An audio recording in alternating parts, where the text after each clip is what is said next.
Tuwaniriza abalabale stock 256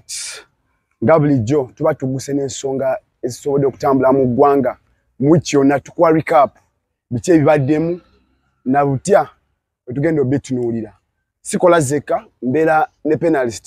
agenda okutunuulira ensonga nga ezikola zitya wezigenda okutambula nga nsaba tuyanjulireko akaseera kano sawa sokulaba sebo ango basanga obulamu sebo impozi zigenda gitya wejityo buza koleba fa abalungi tweyongereyo n'ensonga ezibadde mu ggwanga abalabi bafa abalungi nyongero babuuzaako nga babuuzaako si mulala amannya n'eddoboozi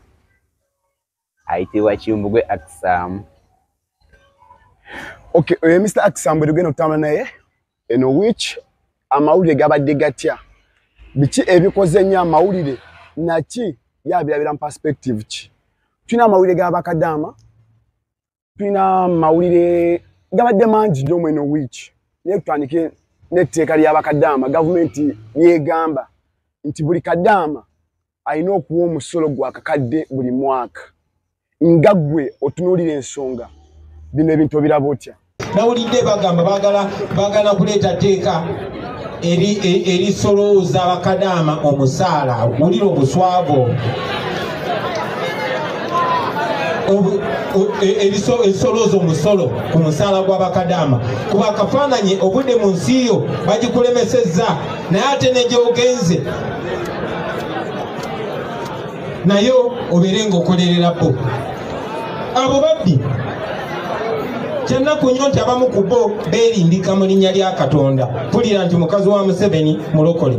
pulira nti muwala wa Museveni Bishop Musumba Mulamba naye mmwe temuswala Katonda temumutya mumanyi nti ajja kubakuba ebbalaayi nga nze era ensonga nga bwenjiraba sikiwagira yadde Katonda kadaama kuwa gavumenti musolo olw'ensonga teri mwana akeera ku makya ng'agenda goba ku byogenda ebweru gavumenti nemuteekamu omusente oba omusimbi teri mwana akeera ku makya n'abeera ku ddungu ng'abonaabona gavumenti neefaayo okitegera abeera eyo nze osanga ng'omwana akedde ku makya agobye ku byogenda ebweru Katonda aluusi n'amuyamba ne biyitamu n'agenda agendedde mu kampuni abasinga 75 ku buli 100 bagendera mu ki mu kampuni agenze ku kampuni kitegeeza atagendedde kushuwa nti atuuka akola ki agenda akola atuukira ku mulimu agenda atuuka ng'akola tomanyi bbanga ki agenda mala ng'anoonya ki omulimu kaakati watyanga ku bbanga lyamaze ebweru bbanga lya myaka 2 ng'afisizza nusu kakadde ku ssente z'abadde afuna gavumenti yagala omuki yasabye omusolo gwa kakadde nesooka tutunuulire engeri bakadaama abafuna batya ssente zaabwe ennyingiza yaabwe eryetya gavumenti ebadde ebatema musolo gwenkana gutya nangeri ki ssente z'abakadaama gye zituuka wano mu ggwanga ssente z'abakadaama engeri gye zituuka wano mu ggwanga gavumenti tezirinaako musolo gavumenti nina okukkiriza bwentyo nti gavumenti tezirinaako musolo okusinziira ku process gye bazifuniramu kisinziira kadaama gwakolera amusasula ati mulimu abamu nga bo babasasulira ku akawunti okitegeera ne mbaamu abamu nga bo babbanka ne mbaamu abamu nga bo bazimulira ddala kashi mu ngalo nasindika ku akawunti kati so n'olw'ensonga eyo ababbanka mulimu abamu banka terina fixed price nti no buli lw'osindika nti akakadde egenda kujjako emitwalo 3 nedda kisinziira ku budde kiba okoze eki osindikiddemu waliwo abasindika ne batema omusanvu bamu beesindika neetema 3 mu kitundu kati kisinziira then bano abamu ng'omugagga yamwesasulira omugagga asobola omuteerako ssente ku akawunti ye bwebanga ya banka eba egenda tema omugagga asasudde yali naafuna omusaala gwe nga gukola ki guwera afuna akakadde ke kaba katuuka kaki kalamba omugagga gwe batemako zandi badenga singo mugaba gabayisa mu bank okusasula mu bank ayo n'omwana batemaye asazi banga ziva kwa account yo mugaga wabula omwana ye wateekayo kitegeeza omwana gwe bagenda okola ki okutema kati zita makubo ki wano owe Uganda ogenda ofuna ezo sente ezo zina mikutu mingi waliwo eza Western Union soko tule mu kamera ono ogumiza nsonga waliwo eza akaunti nembaamu zita wevu mangi neza wevu kitegeera zitewezijja mu Uganda zisuka mu Uganda mpola ki esinga osala sente nyingi oba abaana gye basinga okwetanira isinzira agenza atya era agendedde kwani abagendera mu company esinga bakozesa Western Union oba ogendedde mu company Western Union gye basinga okukozesa oba weevu then ne mubaamu bali nga wenkugambye nti no mubaamu oli nga ye mugagga wa musasula akaunti otegeera kati oyo yaba akozesa bank bamukuzo balina akapapula ke bakozesa oluziteekayo ku banka babukubi kapapula kifaananyi n'akasindikira agenda ozikola ki ozipiikinga ku banka ye Uganda zino nataddeko waliwo ekibozibozi ekitambula eyaŋŋambye bakadaama ne gavumenti tebakwatagana lwa nsonga nti jjukira bakadaama abasinga bawagira nnyo nuupu kati gavumenti egezaako okuteekawo embeera yonna ekole ki ebakkakkanye babenga balawagira NRM anti bafuna obudde bungi zente ze babawa baziteeka mu dda kyakukola ki pima gavumenti kati singa baba bakuggyako akakadde ogenda sirika akakadde kagula data omwaka kirabika omwaka gusana tambika ize nganzi bwa bubiri omwaka nawe akakadde tekasagula data kisinze abamu babeera ku kyeyo nga bali ku wifi z'abakama baabwe sure wakiri anti like gavumenti yebe ino banyigiriza nti wetukujjako akakadde togenda beera n'abudde bukola kya ogenda kuba onakuwa jjukira baba akutaddemu ekintu mu mutima nti okkakkane ate nze ŋŋamba ekyo kiba kiyongera sindiikiriza abantu ku kyawa ki gavumenti kubanga emasi buli akeera ku makya n'agenda ku kyeyo nti naafuna okitegeera mulimu oli ng'akeera ku makya n'agenda ku kyeyo naye ng'ate alina balese mu Uganda nga bamusinga okukola ku ssente z'agenza okukola ki okukolera nga wali mu Uganda ng'afuna obukadde 3 akedde ku makya n'agenda ku kyeyo ng'agenda kukolera akakadde kamu emitwalo 4 okitegeera kati so n'olw'ensonga eyo nze ŋŋamba ate ebyo biba byongera kusindiikiriza abantu okwongera kyawa ki gavumenti tegeeza omusolo gw'akakadde guteekeweebwo oba guveewo tumufunze tuve tugende ku nsonga endala toyinza kama nte gy'otawa biwatta Government webeera nga terina kadama gwe yali etajeni sente genda ku kyeyo. Sasa lwaki baba bateekawo omusolo. Okay. Bajja tugamba nti kale babakiriza ogenda ne bakola. Oba okufuluma eggwanga ne bagenda ne bakola. Oshege. Naye ekyebuuzibwa kiri nti nno batuuka gye baba balaze okukola bafaayo. Bafaayo ne badda ku wifi. Babafaako ne bamanya nti nno Emma yagenda mu kiyumba bwekiti.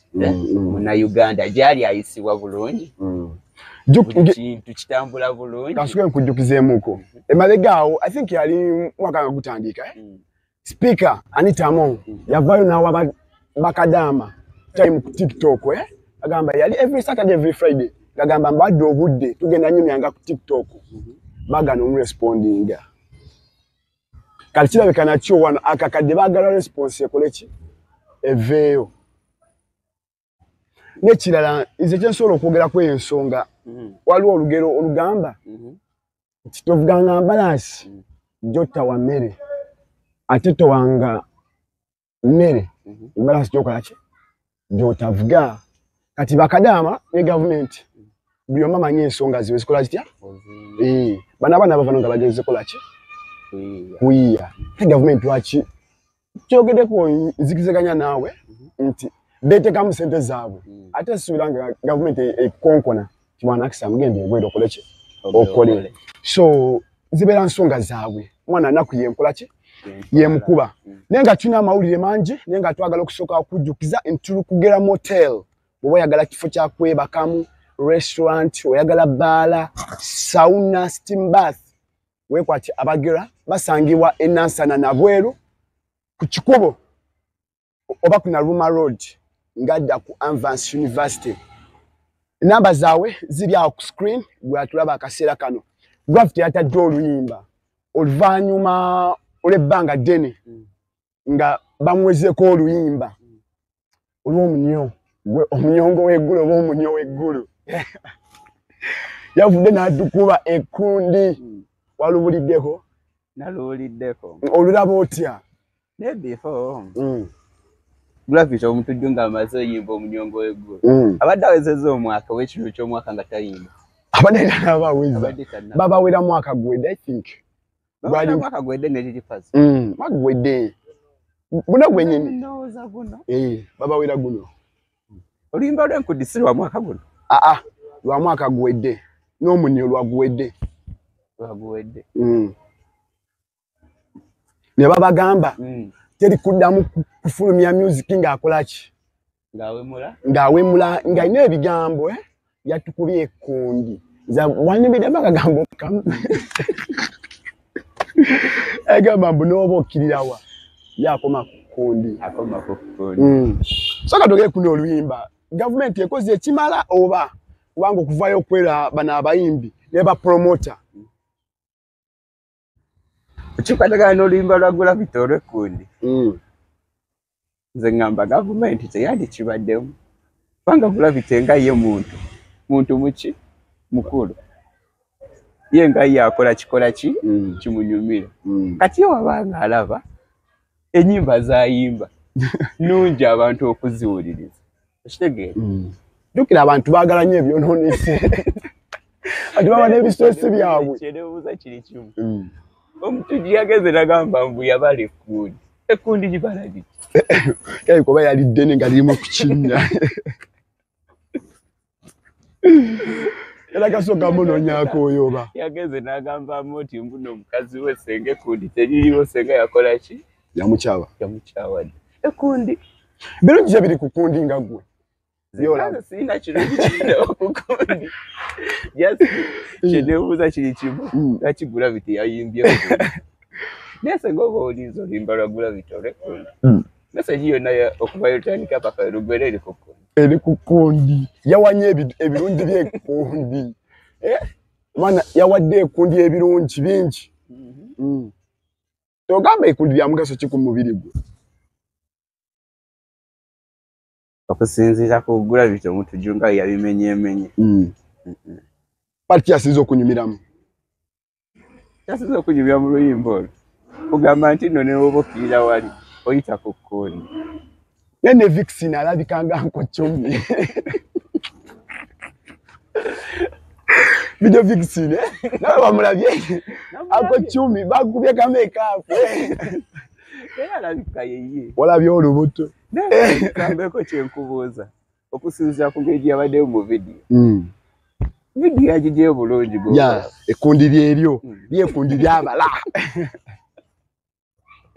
lyekundi wallahi ekundi lyabala libala liti mama gwe twalaba ekundi lya Nkochumi yasoke tubuuze bambi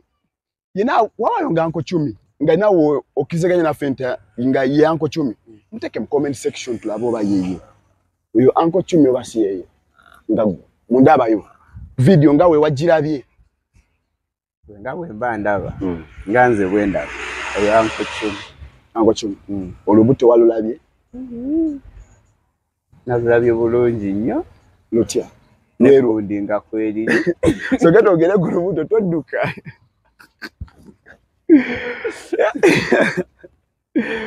Uganda never video Vixen over man. Walabye ekundi. Bakukyogera ku birungi by'ekundi naawe. Zenganze. Sina byenyinza kwogera, sina kyenyinza kwogera ku kundi. Kubanga golabite. Yabimenye nabimala. Byebyo byonna. Byebyo byonna. Okay, agema ule kulimba lwa graffiti oluyimba lwe layina akachi olupya nenga n'abayimbi bangi bavuddeyo ne bataaya ennyimba Segawa bamwita Segawa Vincent Segawa ne yavayo yatadde oluyimba ku musolo gw'abakadaama bantu bangi nnyo abatadde ennyimba empya mweno nga ne Uncle Ediawe mwe yateeredde oluyimba lwa Revolution mwanye kitambula kino eno perspective yange temunkwata bubi UPDF oba eteke ebbago lebali kubaga mu parliament lyateeka lyaba civilian okubanga babozesebwanga mu tteeka lyaki ly'abamagye nga kino kigenda kiteekawo eggwanga lyaffe nalabye babaka bangi nga bakola batya bakaaba to the extent nti mutabanyi wa the late Dr. Milton Obote yaliko president w'eggwanga Jimmy Akena yakaabye isaba producer telephone cha Jimmy Akena mtabanyi wa Milton Obote nga akabira mu parliament yagamba eggwanga liragawa nalangira n'okulangira nti this is his last term tagenda kudda mu parliament naye eggwanga balirese batya bali mu face abantu bakola batya babalaba jukira tusindika ababaka n'otuteeseza babaka bangi bavuddeyo ne bakola batya bagala liisiwe mu NRM nakafuna ababaka babiri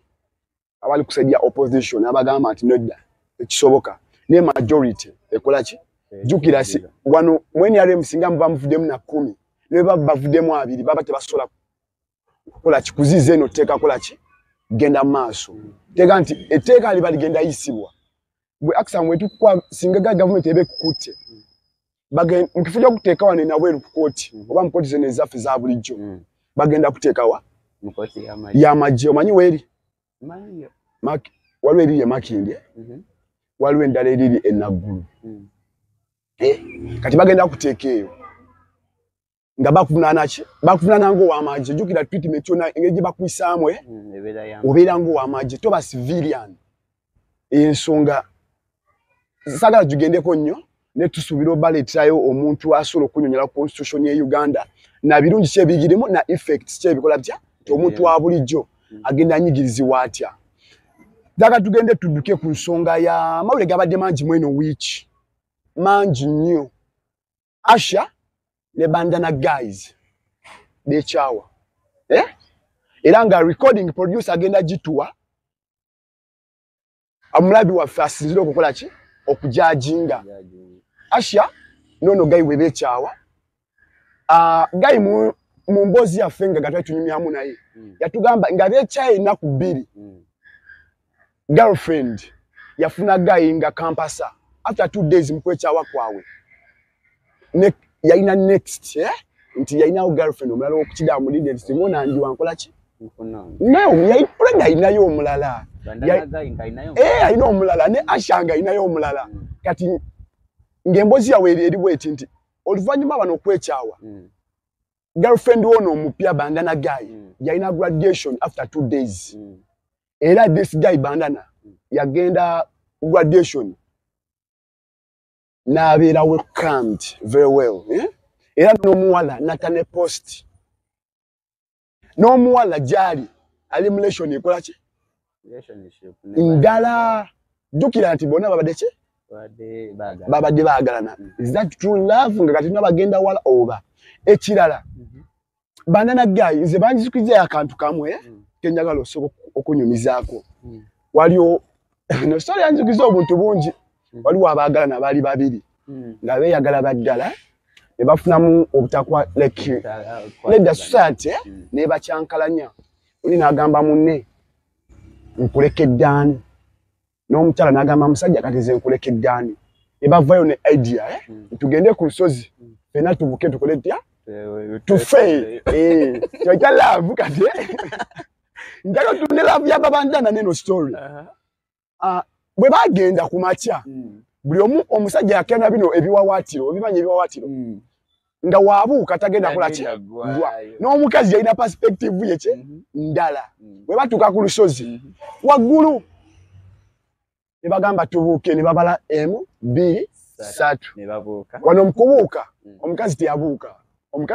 omusajja we yabuuka omukazi n'alegera omusajja agaseera bulungi kati be bano ti buli omu yalina next Bandana ne Asha byomye na next amutadde bechaye lero after 2 days alabika graduation masoko olindeko oyogera goti olinga agamba nti bifunga tebanneekyawo bali bakyogeddeko nti bagenda kukola ki kwekyawo ate kyesisuubira nti kikola kibaawo kisoboka okubaawo ate n'ekirala Bandana Guy okusinziira ku interview gye yakasembayo okukola yakyogera bulungi nnyo ng'era kikakasa nti omuwala gwe bamwogerako bagwe bamuteekako ku social media si kituufu Asha si Asha bagamba gwe yafunye producer ina recording ajagituwa okitegera yagamba akyogera bulungi nnyo nti si kituufu era akyogera bulungi n'agamba tiyagezaako okwetondera Asha ng'era omanyi omuntu gw'okola ki mu interview Bandana jasembye okukola efanye biraga nti nganyonyola abantu oyo omala gwe omupya siki girlfriend iwe nze nayogera ne Bandana mi personal ayogera nangamba ebya Asha byakola bitya yaggwa era Asha living obulamu bwakola ki bwayagala naye aliving obulamu ki bwayagala to the extent nagamba nti ate gwalina yasomako unewulize kibuuzo asa yasomako oba era nakimubuuza nagamba sikyogedde nengagamba nti bino tebigenda kukola ki kutambula bubi kubanga omukazi yakola ki yasomako nga gwe mu ndabayo Bandana ne Asha babadde bazimbye career yawe bonna ono agenda kusustaining eno career oba ekituufu kya byonna naaba agenda sanga kiwedde kitegeeza atambulira mu swetwe buli kimu kirungi buli kimu nga kirungi naye ate era Bandana Guy yakola ku interview yasembayo yagenda n'ayogera nti omukazi gw'agenda ofuna ku luno agenda aba siwamu ki siwamu butaala okugeza tagenda alabikira ku social ki media kitegeeza kiki abadde azimbye ne Asha nga bakizimbira ku social media ono tagenda kukola ki kukibaamu ate yamutaddemu mataala nga yamutaddemu mataala omukazi alinaye mu kamera anti yagamba graduate the extent ti bamuta ne graduation omukazi n'ata n'ebifaananyi nga bali bonna nga bali ku matikkira g'omwala omwala bakamutikkira wuki ewedde ye bwate wakinyonyola omuwala gwalina obudde buno oba omukazi gwagenda kufuna obudde buno tagenda beera wa mu kamera okay tetunagwe tusayira musango Asha ne Bandana naye nga relationship dukira nti buli wofuna obutakanya mu relationship cause oba nze agitandise fena tuba buli omu aba nata contributize kweyo ki break out nti I think Bandana manyifu abalenzi tulina ekintu kino nti buli ofuna omuntu gwozimba naye ekintu nga muwala to the extent nti wotuuka ewantu olaba nga tekyakola gambo wayi let me get another chi numbe ku level gwe omuntu gweso okutambuza naye obulamu nga relationship yawe bagituusizaawo okusustaining relationship kikyangwe walaba deko omulavu gwe nali baddemu bali bakukubyeko oba bakukubako wati banaba ongere yonna mukazi nakukangamuko nakukubamu kempi tekikutuukangako katusabe ekyatuse ku muganda waffe kireme kutuukako bebe cool omukazi yamukubye mukumpi nedda anti bamukyaye abanga akukubye bebe cool nga avaayo ayogera bo bakabi bana bademoni bakyali ki bakyali baana bakyali bakajere posho yula bebe cool oyo nno azala wamuko naye kati wabadde juice nga zisa Diamond wa mu Uganda yasibira yatukira ntungamu nga zimuleeta manchi yaja nakyo etizedi nga asimbula balaga motoka yonna ezitambulirwamu ba president abakungu mu Uganda ye nga zipakinze zonna zize ayina ne ennyonyi bofunze nga eringa nti convoy emwerekera nga zonna muloka za bei ziri z'obulira si zeno toleta ziwishi zali akabundo ziprado zile zimalayo kati ng'ayingira e Uganda ajide mu private jet ne musula mu kyalo Bebe Cool bye yayogera tie wakabi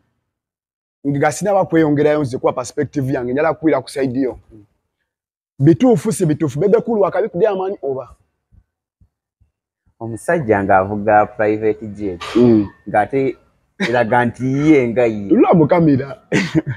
agitambuliramu nga ye kati nga Bebe Cool gwe togiina sijja kujajinga nnyo simanyi nnyo Bebe Cool ayimiridde atya okitegeera bawazuwena ekyokuba bawazuwena si kikulu Emma tebakeera ku makya ne bakubuuza oyimiridde otya ojjayo mukyala onogamba nti ndi bawo ekyo kikufuula okuba nga oyimiridde si bwe kiri kati so n'olw'ensonga eyo bandaba nga ate ye Diamond Platnumz awanise nnyo ebbango ku Bebe Cool waddala nze njalaze nti n'omuwunyamu takola ki tamuwunyamu nze ku perspective yange njagala kuwa kino wammanga oba n'abalabi baffe abalungi nawe njagala musize kuno okunjanjinga negenda mu comment section tubuulire ani owaddala Bebe Cool oba Diamond nze njagala soka kutunuulira Bebe Cool kyasinga Diamond kiyinza obbeera myaka kyamusinga myaka Bebe Cool si byakuzaala bafya ddala nno kati nno Diamond bwayogerako Nusikuwa Bebe Cool abulizi wansi ki si kyezimuwuliriza bandabye mu music wa Bebe Cool Uganda olwimba lwalina olwakabi I will love you every day olw'ekizungu lwokka ate lwakola ki Diamond ayimba Kiswahili Diamond gwaliko alina Grammy Award I think the award ezisinga wano mu bayimba okuba ki mu East Africa tuyinza okuba Diamond nga yakola ki Kenzo yamulema Kenzo yakola ki Diamond alina Grammy Award kati Bebe Cool olina ki alina award za bane zigenda kwogera bane sagala zogereza awards bane sagala zogira alina awards olina Grammy Award yaki y'abazungu tu Diamond gwaliko yaleta ba Harmonize bana abayimbi bano bwisikena gwo no muto mutized Diamond yakoze ki yabalesa abana abakwata Harmonize Kambioni yavayo nayagala nasaba Diamond collab ne kagana Space Dana yatuke Diamond namusaba collab namugamba nkwade Harmonize era bakwa ne Harmonize kali Bebe Cool asobola kusaba Diamond collab na najimuwa atenga abatasa jumu tasola jimwa olaba Space Dana namusindika Harmonize atenga Chameleone olwede munene osinga ku Bebe Cool ate ye bamugana singo batugeza comparinga Chameleone na Diamond think chandile sikwanga bona batambira nyo mu Kiswahili ne kirala Diamond aina Usafi TV Usafi TV Bebe Cool akyakabira government okola ki omuzimbira studio akakola ki Gagamero YouTube channel Gagamero TV YouTube channel bakola online etala TV twagala ngeri ku fit AI eri ku DSTV Usafi TV eri na ku DSTV ekijifule yaki yamanyi Diamond we yabadde ajana Uganda walagiye gange mflowing Bebe Cool segenda lwanyo mu bigambo bya ayagala comparinga Bebe Cool ne Diamond okwawula omunene yani tubate nti Diamond kwate Masaka Bebe Cool kwata Jinja Road alina following enyingi bwe tugenda okola ki bwe tugenda ku social handles zaabwe Diamond na following abantu bameka Bebe Cool following abantu bameka tekifula ki Bebe Cool competing n'abana ba Uganda kati yoba na ba King Saa ate dano bude uno King Saa singa Bebe Cool tegwa byogedde nedda amusinga bagabaawo Bebe Cool tacha kugamba kubayimbi be Uganda abaliko Bebe Cool tachaliko kati nga tuvude ku Bebe Cool waliwo n'omulala gwe bayita Kapeke yagambye tamanyi the king herself Cinderella Sanyu Kapeke ate ye muleka akubwa Kapeke akola ki akubwa atya ayinza otya okubeera nga tamanyi Sindale nalyoka agamba mbuno mu nnyimba za Sindi amanyimu oluyimba lumu Bompaati kiyinza okubeera kisoboka ekyo naawe bwe kyogamba si bonna obamanyi bonna obamanyi bonna bamanyi okay kapeke settlement ye njagala osukumbi okutamanya Sindi kyamuwadde following oba kyayongedde Musa kyayongedde Musa nze mu kulaba okwange kitya kubanga mu bayimbi bonna abali mu Uganda abeerinnyo